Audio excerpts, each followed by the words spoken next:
តោះឥឡូវសួស្តីអ្នកគ្នាអញ្ចឹងខ្ញុំមកបញ្យល់អ្នកគ្នាតទៅនឹងការមើលជាមួយនឹង fundamental តទៅនឹងព័ត៌មានហើយយើងបន្ត episode របស់យើងគឺ episode ទី3អ្នកគ្នាដឹងគឺកន្លែងនេះគឺជា buy side equity គឺជាលំហសាច់ប្រាក់គេថាបើខ្មែរយើងហ្មងគឺសាច់ប្រាក់ងាយស្រួលក៏ជាលំហសាច់ប្រាក់របស់អ្នក retail trader អញ្ចឹងគេមកត្រូវមកយក sweep យកហ្នឹងដើម្បីបន្តតែចូលគេថា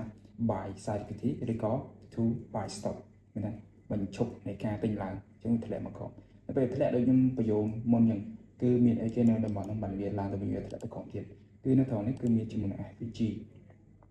ឃើញអ្នកឃើញបុកជាមួយ FPG ធ្វើការឡងទៅលើវិញតោះអញ្ចឹងខ្ញុំបញ្យល់ប៉ុណ្ណឹងហើយយើងចូលជាមួយនឹងជ្រោមមកយើងមកហើយអ្នកគ្នា search មកទៅថា for victory អូខេអញ្ចឹងអ្នកគ្នាចុចចូលមកអញ្ចឹងទៅនឹង fundamental អ្នកគ្នាចូលមកក្រោមគឺយើងមើលជាមួយនឹងព័ត៌មានដូចថ្ងៃទី6ខែ7នេះ2026អញ្ចឹងមានព័ត៌មានមួយគឺពណ៌ក្រហមនៅម៉ោង9យប់9 PM នេះអញ្ចឹងយើងអាចមើលបានជាមួយនឹងក្នុងនោះ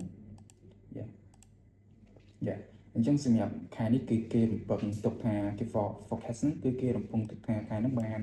54.2អញ្ចឹងបើសិនតែទិន្នន័យចេញមក54.2អាហ្នឹងគឺដុល្លារល្អតែបើសិនតែចេញមកទម្រង់ថា53.2ទេគឺទម្រង់ដុល្លារគឺធ្លាក់អញ្ចឹងនៅពេលធ្លាក់គឺមានតែឡើងអញ្ចឹងបើសិនជាកន្លែងនេះដុល្លារល្អអញ្ចឹងមាននឹងធ្លាក់ចុះអញ្ចឹងចាំមើលយកនេះម៉ោង9បើសិនជាទីផ្សារហ្នឹងមានថា forecast គេព្យាករណ៍មកអញ្ចឹងបើសិនតែកន្លែងហ្នឹងចេញមកព័ត៌មានគឺចេញមកបានតែ53.1ទេអញ្ចឹងដុល្លារវាក្រអញ្ចឹងធ្វើឲ្យមានអស់ឡើងតែបើសិនតែចេញមក54នៃគេរំពឹងទៅឬក៏55មកល្អជាងដុល្លារគឺមានធ្លាក់យកអញ្ចឹងគេតទៅនឹងការមើលជាមួយនឹង fundamental គឺបែបហ្នឹងអូខេអញ្ចឹងយើងទៅមើល trading view យើងវិញអញ្ចឹងសារចាស់ស្ដែងគឺអ្នកគេដឹងហើយនេះគឺ